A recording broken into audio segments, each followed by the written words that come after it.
The biggest patch of the year is almost here. Valorant 11.00 is just around the corner, and it is shaping up to be one of the most game-changing updates that Riot has released in a long time. And in today's video, we'll break down exactly why that is. The centerpiece of this patch is undoubtedly the introduction of a brand new map called Corrode. This secret biolab facility, overrun by overgrown plant life, industrial decay, and dangerous choke points, offers a fresh take on traditional sightline dynamics and tighter engagement spaces than what we've seen before. And it looks like this map is encouraging close-range duels and heavy use of utility. But it's the post-plant retake potential that has the community buzzing.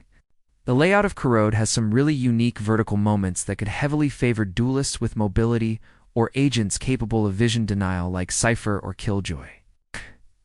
Now, moving on to agent balance, there are a lot of changes, but let's hit the big ones. Omen and Brimstone will now have their smokes behave more stealthily when cast nearby enemies. This is a huge buff to close control situations and silent site executions. Waylay, Valorant's newest agent, is receiving a major tune-up with faster ability activation times and smoother transitions between refract and lightspeed. While these changes may seem minor on paper, they're actually crucial for Wayfinder's viability. Killjoy and Cypher are both getting improved utility visuals. For Killjoy, her turret and mine visuals will now highlight on enemy players. For Cypher, his cyber cage will obscure vision for both the caster and affected targets, making it easier to detect traps, or harder for enemies to see your own traps. These are pretty big buffs, too, to agents who have struggled in the current meta. Reyna and Phoenix see a shift in their ultimate voice lines and animations. This change makes their presence less predictable and more deadly when they do end up using it. Finally, Neon gets some slight tweaks to movement responsiveness on all abilities except her ultimate. In short, Patch 11.00 is shaking up the agent roster in meaningful ways. Now competitively, Premier Mode also gets a meaningful upgrade.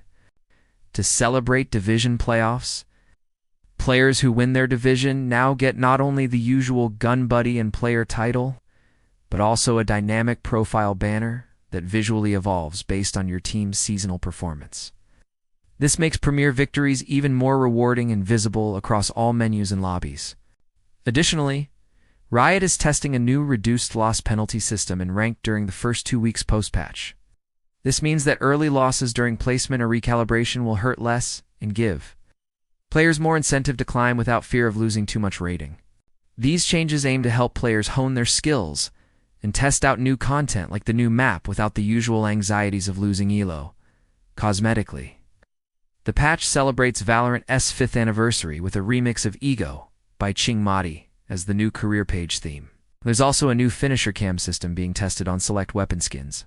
Instead of the usual finisher animation playing out fully, the camera will now do a slow zoom on the weapon and apply dramatic post-processing effects while the animation plays out in the background.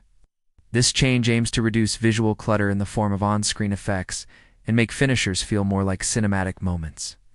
But all of this is just the tip of the iceberg. Patch 11.00 is a huge update that shakes up everything from core gameplay systems to the competitive scene and beyond.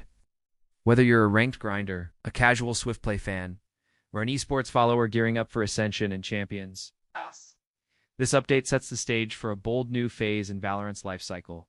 And that's all for this video. Thank you guys for watching. We'll see you in the next one.